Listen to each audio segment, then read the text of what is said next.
All right, this is episode 3, Stories, episode 3, The Strange Case of Dr. Jekyll and Mr. Hyde.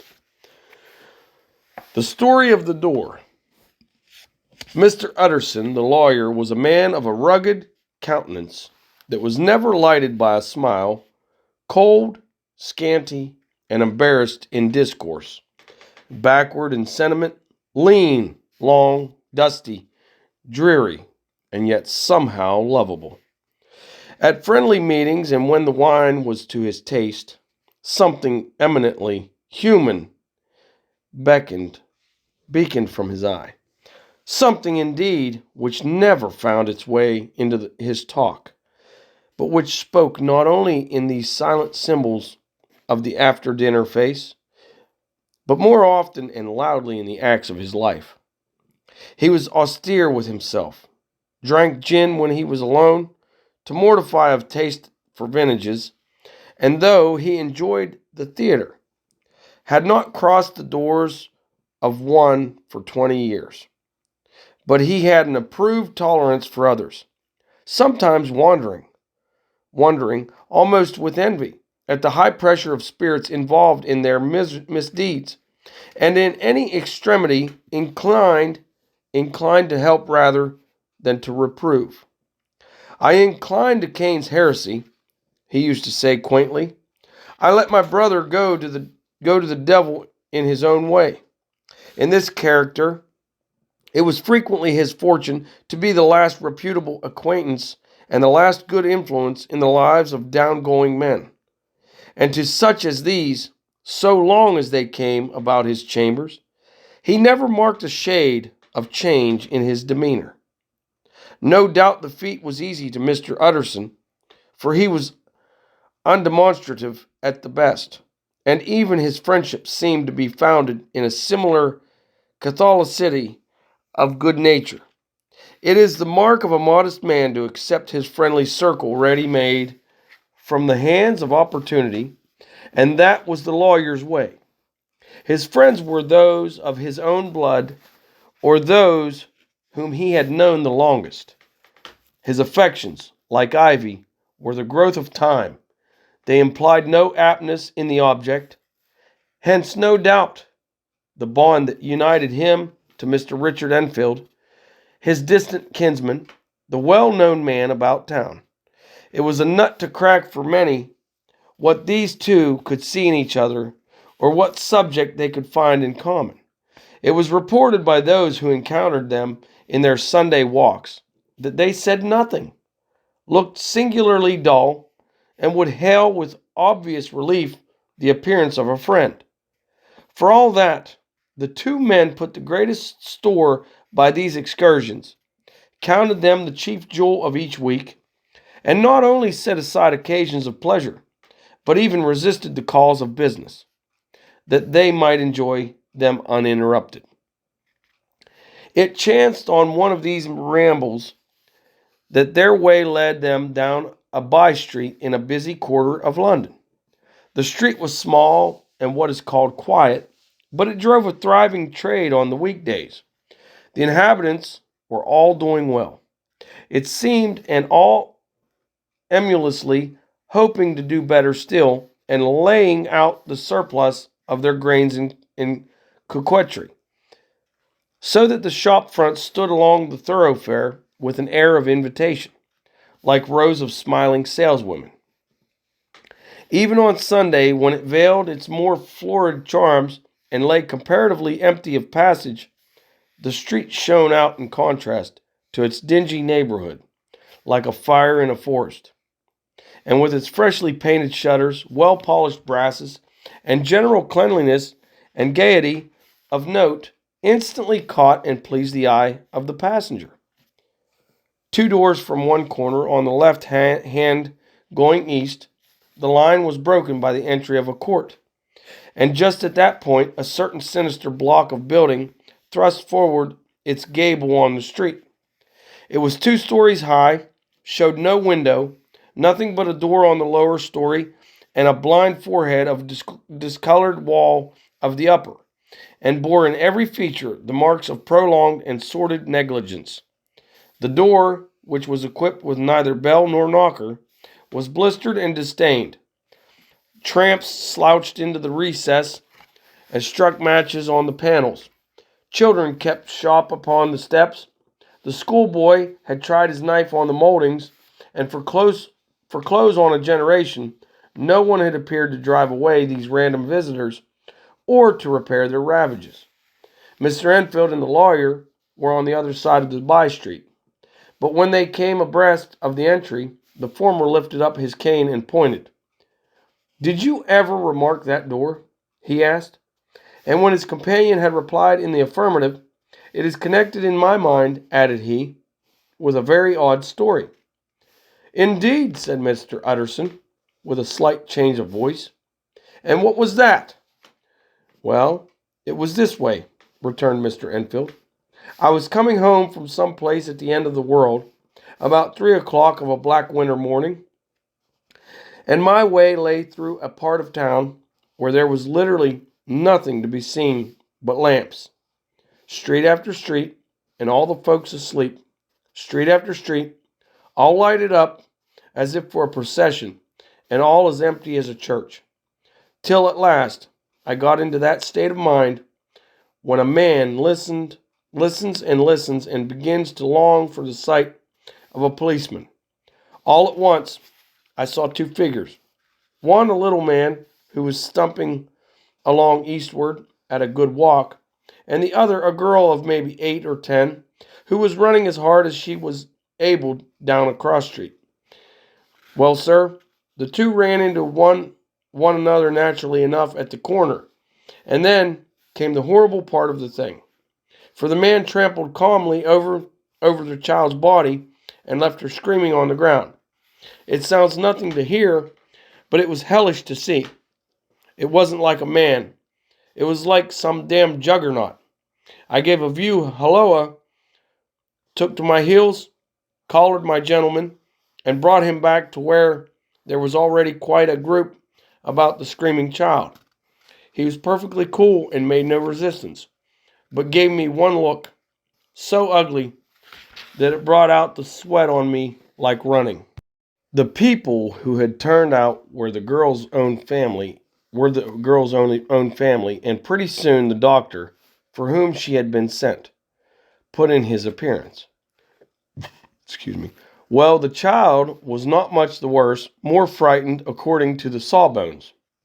Sawbones is slang for a surgeon or physician, just for note. And there you might have supposed would be an end to it. But there was one curious circumstance. I had taken a loathing to my gentleman at first sight. So had the child's family, which was only natural, but the doctor's case was what struck me. He was the usual cut and dry apothecary of no particular age and color, with a strong Edinburgh accent and about as emotional as a bagpipe. Well, sir, he was like the rest of us. Every time he looked at my prisoner, I saw that Sawbones turned sick, Sawbones turned sick and white with desire to kill him. I knew what was in his mind, just as he knew what was in mine. And killing being out of the question, we did the next best. We told the man we could and would make such a scandal out of this, as should make his name stink from one end of London to the other. If he had any friends or any credit, we undertook that he should lose them. And all the time, as we were pitching it in red hot, we were keeping the women off him as best we could, for they were as wild as harpies. I never saw a circle of such hateful faces. And there was the man in the middle, with a kind of black, sneering coolness. Frightened, too. I could see that, but carrying it off, sir, really like Satan. If you choose to make capital out of this accident, said he, I am naturally helpless. No gentleman but wishes to avoid a scene, says he. Name your figure. Well, we screwed him up to £100 for the child's family. He would have clearly liked to stick out, but there was something about the lot of us that meant mischief, and at last he struck. The next thing was to get the money, And where do you think he carried us but to that place with the door? Whipped out a key, went in, and presently came back with the matter of 10 pounds in gold and a check for the balance of coats drawn payable of Coates, which Coates is a leading London bank acting for many members of the British and foreign royalty and located in the Strand. Just as a note, drawn payable to bearer and signed with a name that I can't mention. Though it's one of the points of my story, but it was a name at least very well known and often printed. The figure was stiff, but the signature was good for more than that. If it was only genuine, I took the liberty of pointing out to my gentleman that the whole business looked apocryphal, and that a man does not, in real life, walk into a cellar door at 4 in the morning and come out with another man's check for close upon £100. But he was quite easy in sneering. "Set your mind at rest," says he. "I will stay with you till the bank's open and cash the check myself." So we all set off, the doctor and the child's father, and our friend and myself, and passed the rest of the night in my chambers. And next day, when we had breakfasted, went in a body to the bank. I gave in the check myself and said I had every reason to believe it was a forgery. Not a bit of it. The check was genuine. "Tut, tut," said Mr. Utterson. "I see you feel as I do," said Mr. Enfield. "Yes, it's a bad story, for my man was a fellow that nobody could have to do with. A really damnable man. And the person that drew the check is the very pink of the proprieties, celebrated to, and what makes it worse, one of your fellows, who do what they call good. Blackmail, I suppose. An honest man paying through the nose for some of the capers of his youth. Blackmail House is what I call the place with the door, in consequence. Though even that you know is far from explaining all. He added with the words fell into a vein of musing. From this he was recalled by Mr. Utterson, asking rather suddenly, "And you don't know if the drawer of the check lives there?" "A likely place, isn't it?" returned Mr. Enfield. "But I happen to have noticed his address. He lives in some square or other." "And you never asked about the place with the door?" said Mr. Utterson. "No, sir. I had a delicacy," was the reply. "I feel very strongly about putting questions. It partakes too much of the style of the Day of Judgment. You start a question, and it's like starting a stone. You sit quietly on the top of a hill, and away the stone goes, starting others, and presently some bland old bird, the last you would have thought of, is knocked on the head in his own back garden, and the family have to change their name. No, sir. I make it a rule of mine. The more it looks like Queer Street, the less I ask. And as a note, imaginary street where people in difficulties are supposed to reside, which is Queer Street. Okay? Now, a very good rule, too," said the lawyer. "But I have studied the place for myself," continued Mr. Enfield. "It seems scarcely a house. There is no other door, and nobody goes in or out of that one but once in a great while, the gentleman of my adventure. There are 3 windows looking on the court on the first floor. None below. The windows are always shut, but they're clean. And then there's a chimney which is generally smoking. So somebody must live there. And yet it's not so sure, for the buildings are so packed together about the court that it's hard to say where one ends and another begins." The pair walked on again for a while in silence, and then Enfield said, "Mr. Utterson, that's a good rule of yours." "Yes, I think it is," returned Enfield. "But for all that," continued the lawyer, "there's one point I want to ask. I want to ask the name of that man who walked over the child." "Well," said Mr. Enfield, "I can't see what harm it would do. It was a man of the name of Hyde." said Mr. Utterson. What sort of man is he to see? He is not easy to describe. There is something wrong with his appearance, something displeasing, something downright detestable. I never saw a man I so disliked, and yet I scarce know why. He must be deformed somewhere. He gives a strong feeling of deformity, although I couldn't specify the point. He's an extraordinary looking man, and yet I really can name nothing out of the way. No, sir, I can make no hand of it. I can't describe him. And it's not want of memory, for I declare I can see him this moment. Mr. Utterson walked some way in silence, and obviously under a weight of consideration. You are sure he used a key? He inquired at last. My dear sir, began Enfield, surprised out of himself. Yes, I know, said Utterson. I know it must seem strange. The fact is, if I do not ask you the name of the other party, it is because I know it already. You see, Richard, your tale has gone home. If you have been inexact in any point, you had better correct it. I think you might have warned me, returned the other, with a touch of sullenness. But I have been pedantically exact, as you call it. The fellow had a key, and what's more, he has it still. I saw him use it not a week ago. Mr. Utterson sighed deeply, but said never a word, and the young man presently resumed. Here is another lesson to say nothing, said he. I am ashamed of my long tongue. Let us make a bargain never to refer to this again. With all my heart, said the lawyer. I shake hands on that, Richard. Now, the search for Mr. Hyde. That evening, Mr. Utterson came home to his bachelor house in somber spirits and sat down to dinner without relish. It was his custom on a Sunday, when this meal was over, to sit close by the fire, a volume of some dry divinity on his reading desk, until the clock of the neighboring church rang out the hour of 12, when he would go soberly and gratefully to bed. On this night, however, as soon as the cloth was taken away, he took up a candle and went into his business room.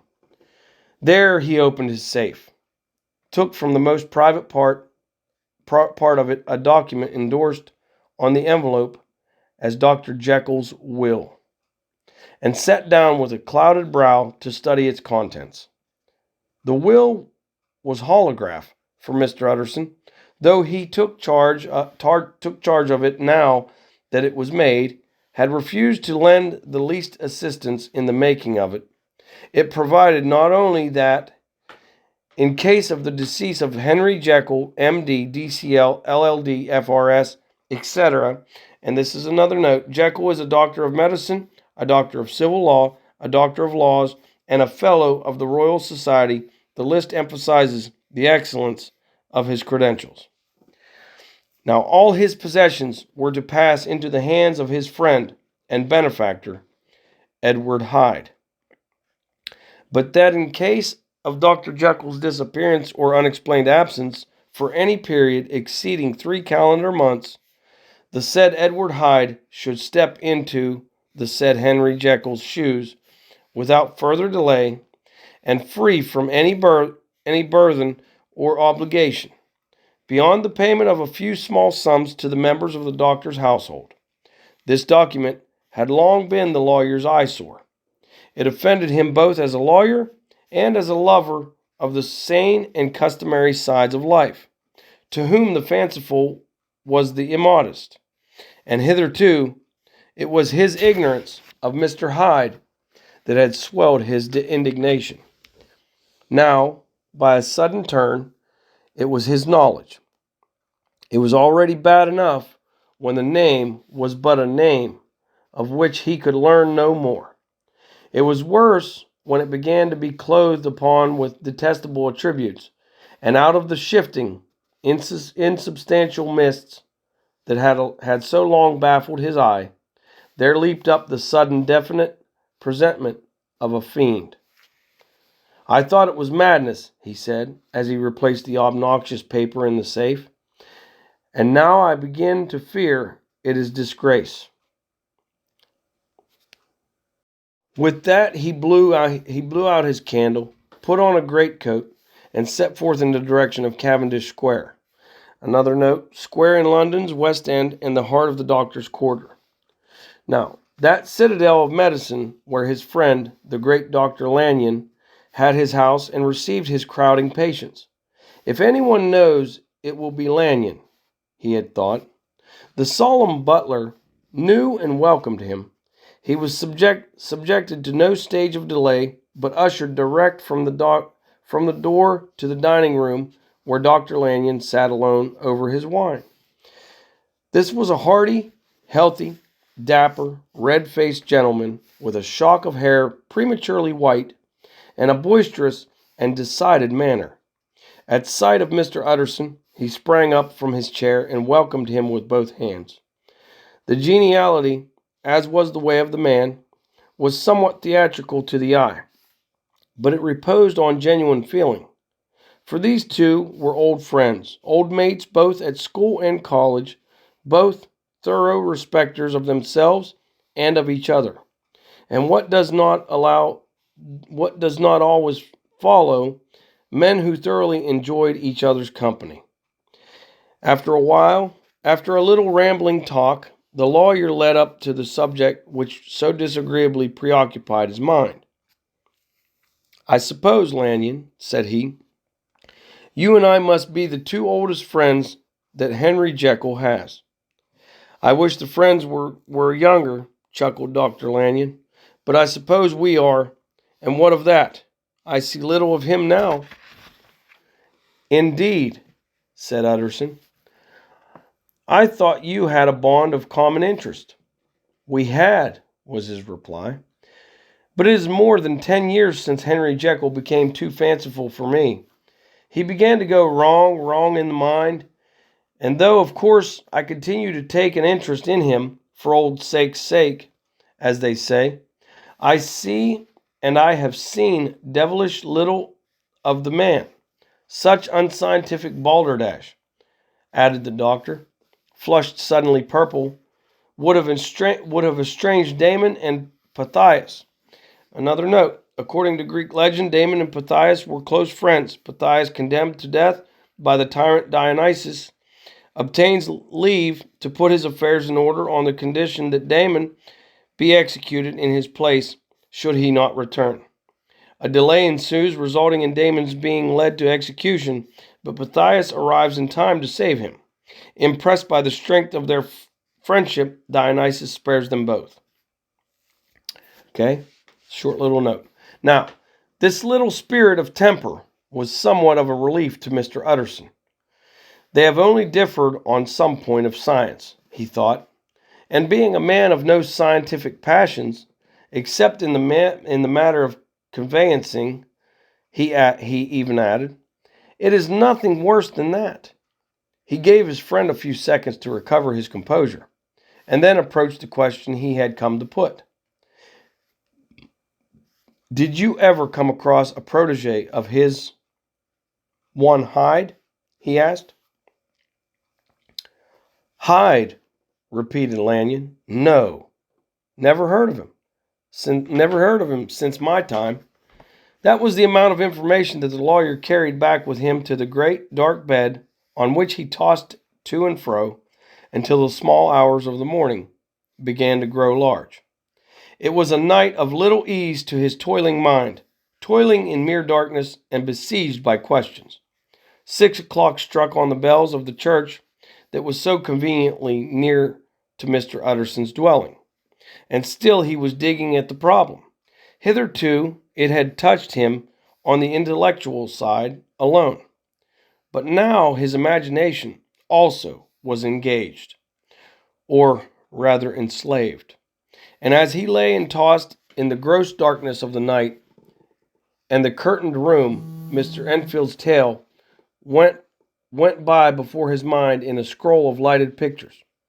He would be aware of the great field of lamps of a nocturnal city, then of the figure of a man walking swiftly, then of a child running from the doctors, and then these met, and that human juggernaut trod the child down and passed on regardless of her screams. Or else he would see a room in a rich house where his friend lay asleep, dreaming and smiling at his dreams. And then the door of that room would be opened, the curtains of the bed plucked apart, the sleeper recalled, and lo, there would stand by his side a figure to whom power was given. And even at that dead hour, he must rise and do its bidding. The figure in these two phrases haunted the lawyer all night. And if at any time he dozed over, it was but to see it glide more stealthily through sleeping houses, or move the more swiftly and still the more swiftly, even to dizziness, through wider labyrinths of lamp-lighted city, and at every street corner crush a child and leave her screaming. And still the figure had no face by which he might know it. Even in his dreams, it had no face, or one that baffled him and melted before his eyes.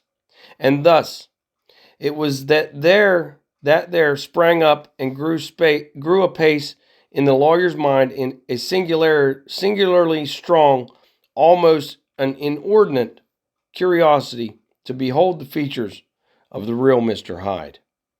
If he could but once set eyes on him, he thought the mystery would lighten and perhaps roll altogether away, as was the habit of mysterious things when well examined.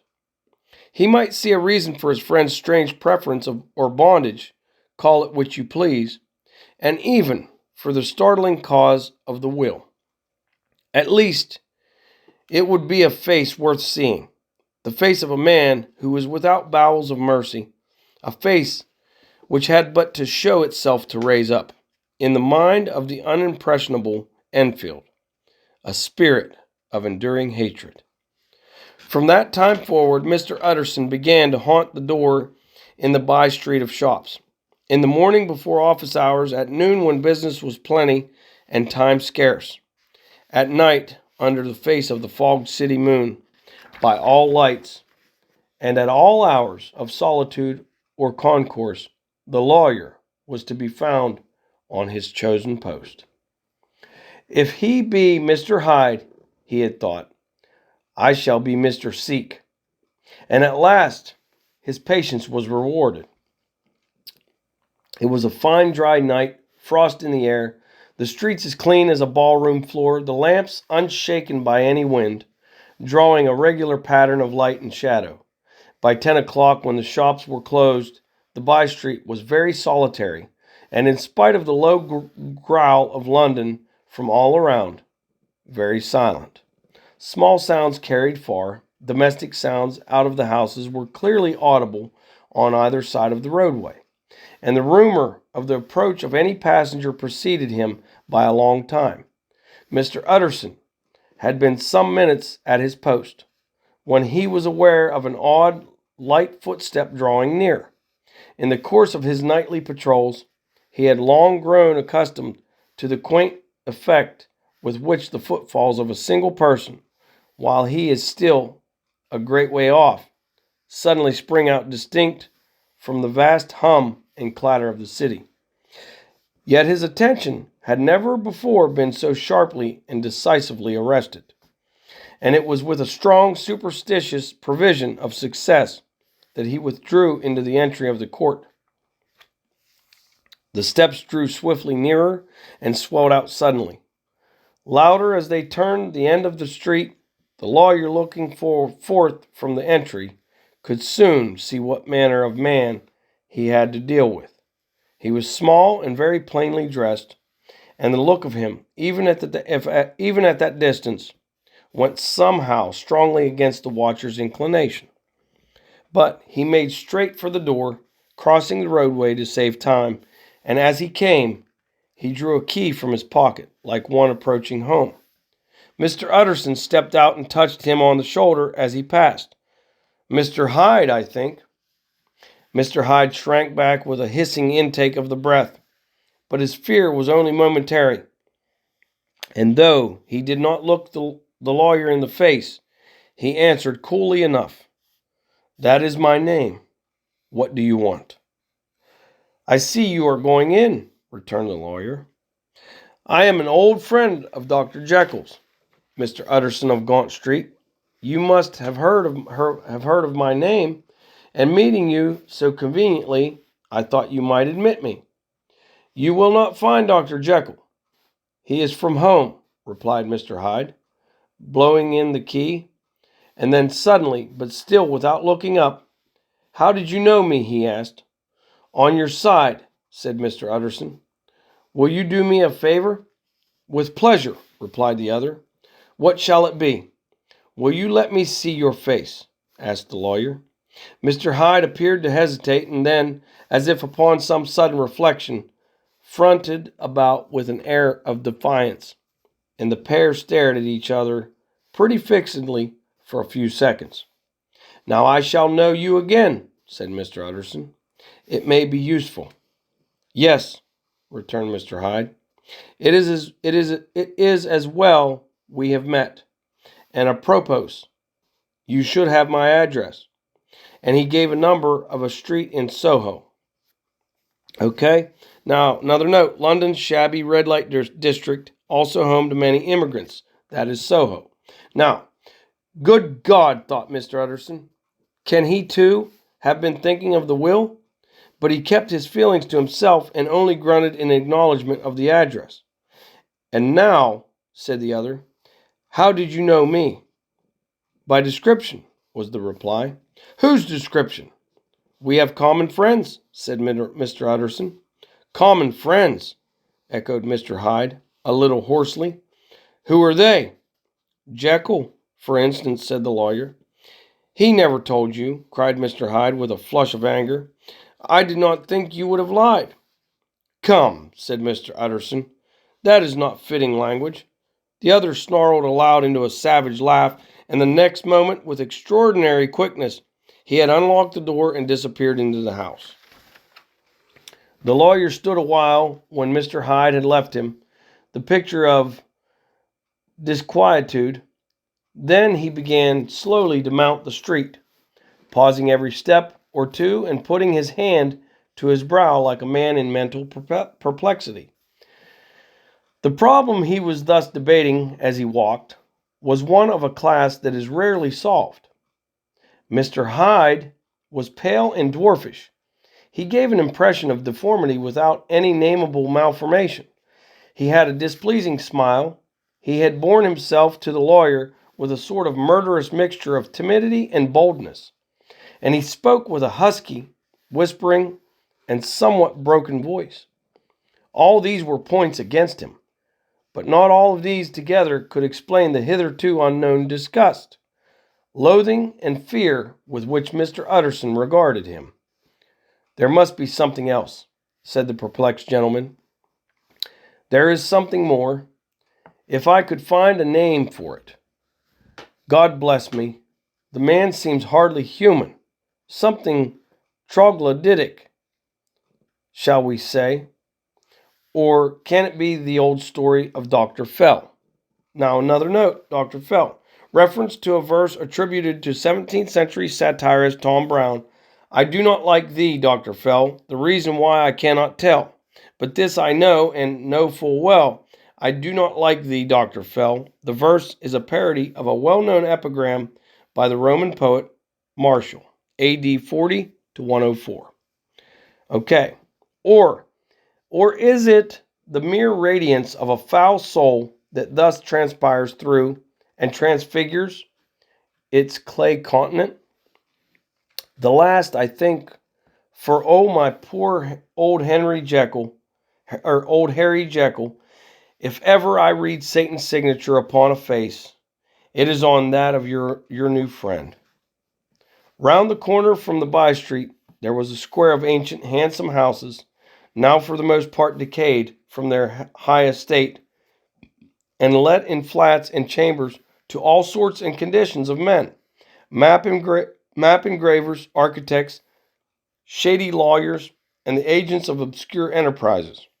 One house, however, second from the corner, was still occupied entire, and at the door of this, which wore a great air of wealth and comfort, though it was now plunged in darkness except for the fanlight, Mr. Utterson stopped and knocked. A well-dressed elderly servant opened the door. "Is Dr. Jekyll at home, Poole?" asked the lawyer. "I will see Mr. Utterson," said Poole, admitting the visitor. As he spoke, into a large, low-roofed, comfortable hall, paved with flags, warmed, after the fashion of a country house, by a bright open fire, and furnished with costly cabinets of oak. "Will you wait here by the fire, sir? Or shall I give you a light in the dining room?"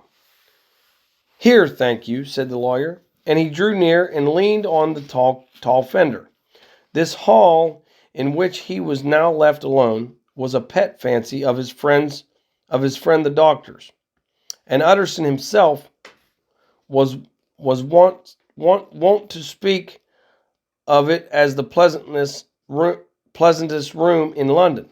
But tonight there was a shudder in his blood. The face of Hyde sat heavy on his memory.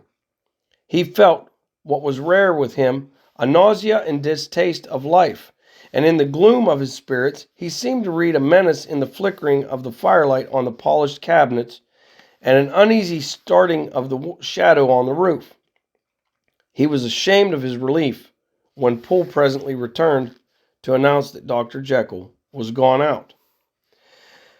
I saw Mr. Hyde go in by the old dissecting room door, Poole," he said. "Is that right when Dr. Jekyll is from home?"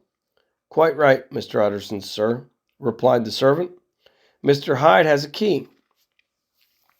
"Your master seems to repose a great deal of trust in that young man, Poole," resumed the other musingly. "Yes, sir, he does indeed," said Poole. "We have all orders to obey him." "I do not think I ever met Mr. Hyde?" asked Mr. Utterson. "Oh dear, no, sir. He never dines here," replied the butler. "Indeed, we see very little of him on this side of the house. He mostly comes and goes by the laboratory." "Well, good night, Poole." "Good night, Mr. Utterson." And the lawyer set out homeward with a very heavy heart. "Poor Harry Jekyll," he thought. "My mind misgives me he is in deep waters. He was wild when he was young, a long while ago to be sure, but in the law of God there is no statute of limitations. Aye, it must be that, the ghost of some old sin, the cancer of some concealed disgrace, punishment coming, pt.1. Another note, punishment comes limping. That is, slowly but surely.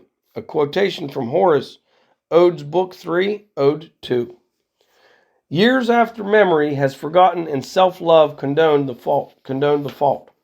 And the lawyer, scared by the thought, brooded a while on his own past, groping in all the corners of memory,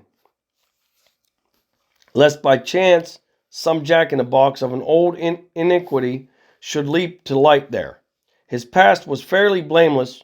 Few men could read the rolls of their life with less apprehension.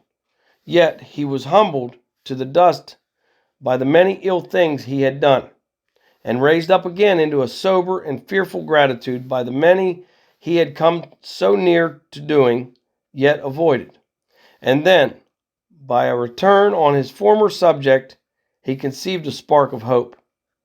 This Master Hyde, if he were studied, thought he, must have secrets of his own. Black secrets, by the look of him. Secrets compared to which poor Jekyll's worst would be like sunshine. Things cannot continue as they are. It turns me cold to think of this creature stealing like a thief to Harry's bedside. Poor Harry, what awakening! And the danger of it, for if this Hyde suspects the existence of the will, he may grow impatient to inherit. I must put my shoulders to the wheel. If Jekyll will but let me, he added. If Jekyll will only let me. For once more he saw before his mind's eye, as clear as transparency, the strange clauses of the will. Dr. Jekyll was quite at ease. A fortnight later, by excellent good fortune, the doctor gave one of his pleasant dinners to some 5 or 6 old cronies, all intelligent, reputable men, and all judges of good wine, and Mr. Utterson so contrived that he remained behind after the others had departed. This was no new arrangement, but a thing that had befallen many scores of times. Where Utterson was liked, he was liked well. Hosts loved to detain the dry lawyer when the light-hearted and loose-tongued had already their foot on the threshold. They liked to sit a while in his unobtrusive company, practicing for solitude, sobering their minds in the man's rich silence after the expense and strain of gaiety. To this rule Dr. Jekyll was no exception, and as he now sat on the opposite side of the fire, a large, well-made, smooth-faced man of 50, with something of a stylish cast, perhaps, but every mark of capacity and kindness. You could see by his looks that he cherished for Mr. Utterson a sincere and warm affection. "I have been wanting to speak to you, Jekyll," began the latter. "You know that will of yours?" A close observer might have gathered that the topic was distasteful, but the doctor carried it off gaily. "My poor Utterson," said he, "you are unfortunate in such a client. I never saw a man so distressed as you were by my will, unless it were that hide-bound pendant, Lanyon, at what he called my scientific heresies. Oh, I know he's a good fellow. You needn't frown. An excellent fellow, and I always mean to see more of him. But a hide-bound pendant, for all that, an ignorant, blatant pendant. I was never more disappointed in any man than Lanyon." "You know I never approved of it," pursued Utterson, ruthlessly, disregarding the fresh topic. "My will? Yes, certainly, I know that," said the doctor, a trifle sharply. "You have told me so." "Well, I tell you so again," continued the lawyer. "I have been learning something of young Hyde." The large handsome face of Dr. Jekyll grew pale to the very lips, and there came a blackness about his eyes. "I do not care to hear more," said he. "This is a matter I thought we had agreed to drop." "What I heard was abominable," said Utterson. "It can make no change. You do not understand my position," returned the doctor, with a certain incoherency of manner. "I am painfully situated, Utterson. My position is a very strange one. It is one of those affairs that cannot be mended by talking." "Jekyll," said Utterson, "you know me. I am a man to be trusted. Make a clean breast of this in confidence, and I make no doubt I can get you out of it." "My good Utterson," said the doctor, "this is very good of you.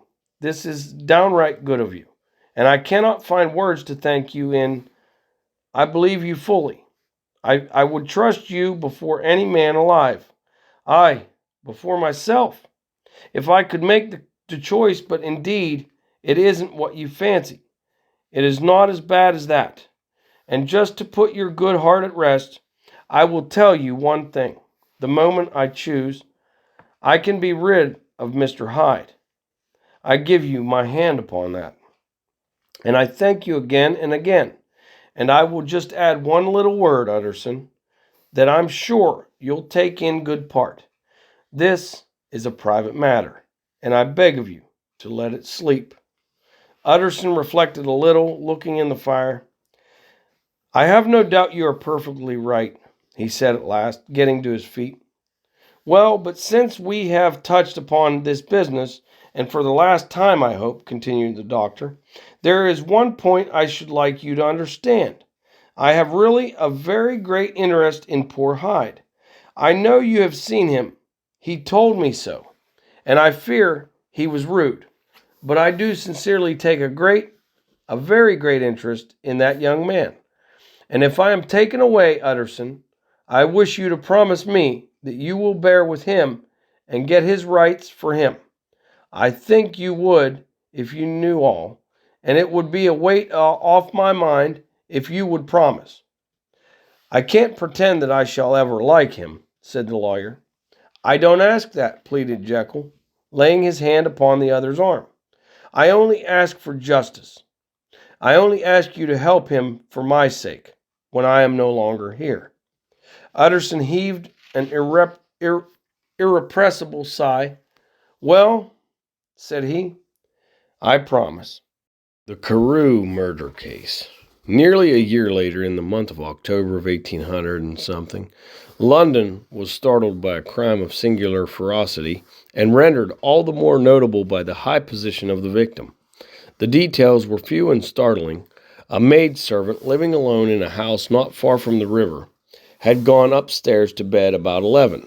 Although a fog rolled over the city in the small hours, the early part of the night was cloudless, and the lane, which the maid's window overlooked, was brilliantly lit by the full moon.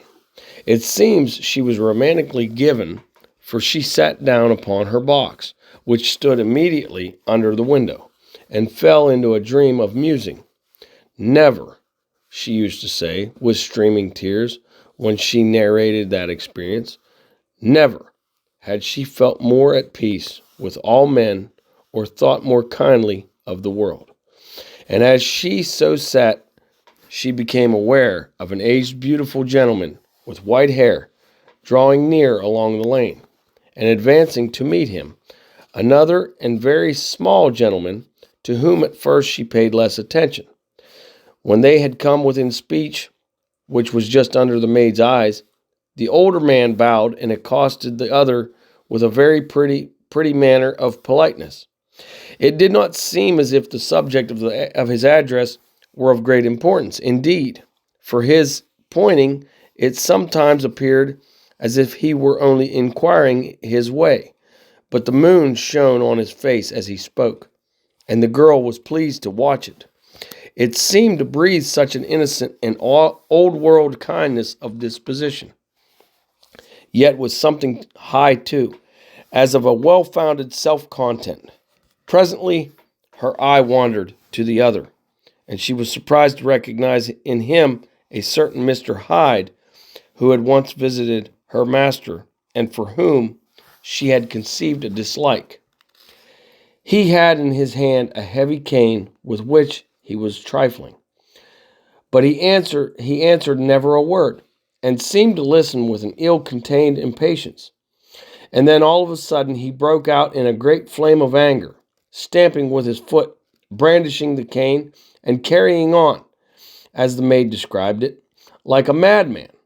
The old gentleman took a step back with the air of one very much surprised and a trifle hurt, and at that Mr. Hyde broke out of all bounds and clubbed him to the earth, and next moment, with ape-like fury, he was trampling his victim underfoot and hailing down a storm of blows, under which the bones were audibly shattered and the body jumped upon the roadway.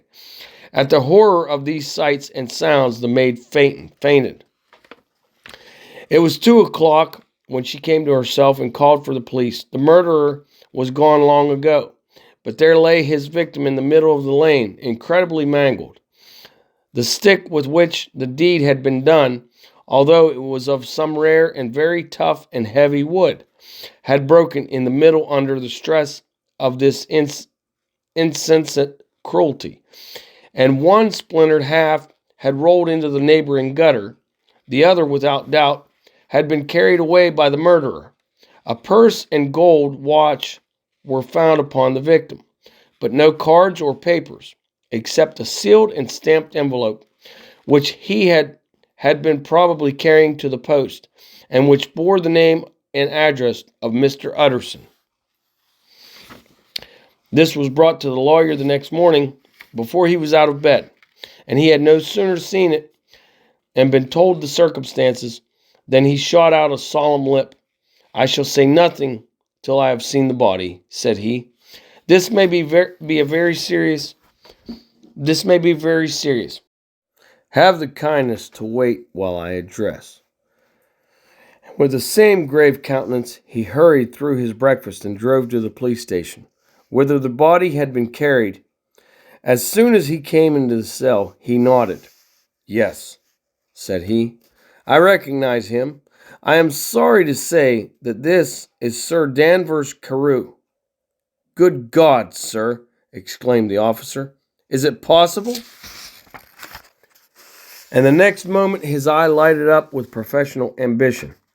This will make a deal of noise, he said, and perhaps you can help us to the man.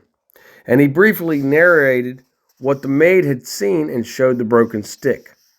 Mr. Utterson had already quailed at the name of Hyde, but when the stick was laid before him, he could doubt no longer.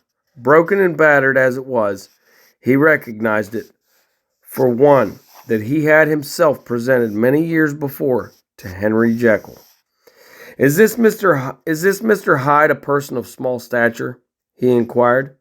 Particularly small and particularly wicked looking, is what the maid calls him, said the officer. Mr. Utterson reflected, and then raising his head, if you will come with me in my cab, he said, I think I can take you to his house. It was by this time about 9 in the morning, and the first fog of the season. A great chocolate-colored pall lowered over heaven, but the wind was continually charging and routing these embattled vapors, so that as the cab crawled from street to street, Mr. Utterson beheld a marvelous number of degrees and hues of twilight. For here it would be dark like the back end of evening, and there would be a glow of a rich, lurid brown like the light of some strange conflagration, and here, for a moment, the fog would be quite broken up, and a haggard shaft of daylight would glance in between the swirling wreaths.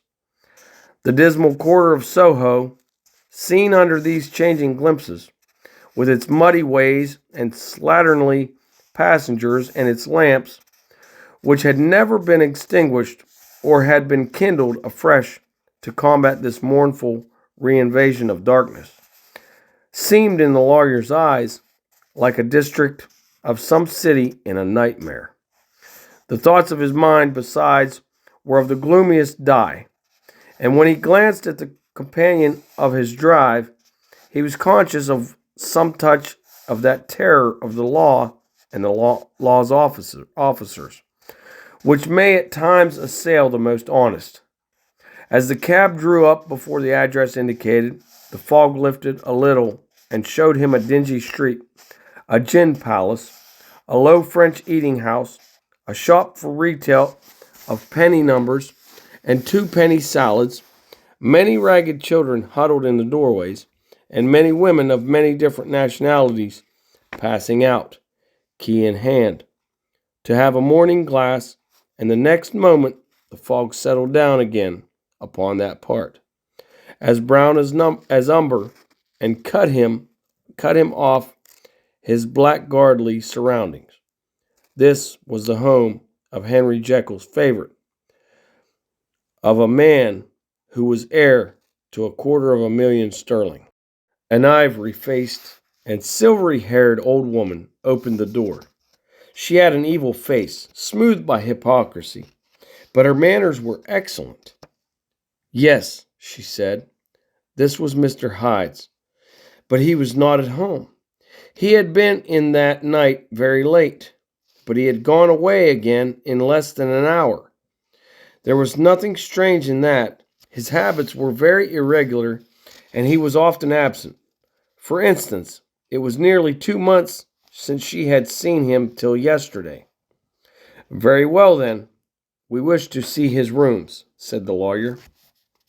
And when the woman began to declare it was impossible, I had better tell you who this person is, he added. This is Inspector Newcomen of Scotland Yard. A flash of odious joy appeared upon the woman's face. Ah, said she, He is in trouble. What has he done?" Mr. Utterson and the inspector exchanged glances. "He don't seem a very popular character," observed the latter. "And now, my good woman, just let me and this gentleman have a look about us." In the whole extent of the house, which but for the old woman remained otherwise empty, Mr. Hyde had only used a couple of rooms, but these were furnished with luxury and good taste. A closet was filled with wine, the plate was of silver, the napery elegant, a good picture hung upon the walls. A gift, as Utterson supposed, from Henry Jekyll, was who was much of a connoisseur, and the carpets were of many plies and agreeable in color. At this moment, however, the rooms bore every mark of having been recently and hurriedly ransacked. Clothes lay about the floor, with their pockets inside out. Lockfast drawers stood open, and on the hearth there lay a pile of gray ashes, as though many papers had been burned. From these embers the inspector disinterred the butt end of a green checkbook, which had resisted the action of the fire. The other half of the stick was found beyond the door, and as this cliched his suspicions, the officer declared himself delighted. A visit to the bank, where several £1,000s were found to be lying to the murderer's credit, completed his gratification. "You may depend upon it, sir," he told Mr. Utterson, "I have him in my hand. He must have lost his head, or he never would have left the stick, or, above all, burned the checkbook. Why money's life to the man? We have nothing to do but wait for him at the bank, and get out the handbills." This last, however, was not so easy of accomplishment, for Mr. Hyde had numbered few familiars. Even the master of the servant maid had only seen him twice. His family could nowhere be traced. He had never been photographed, and the few who could describe him differed widely, as common observers will. Only on one point were they agreed, and that was the haunting sense of unexpressed deformity with which the fugitive impressed his beholders.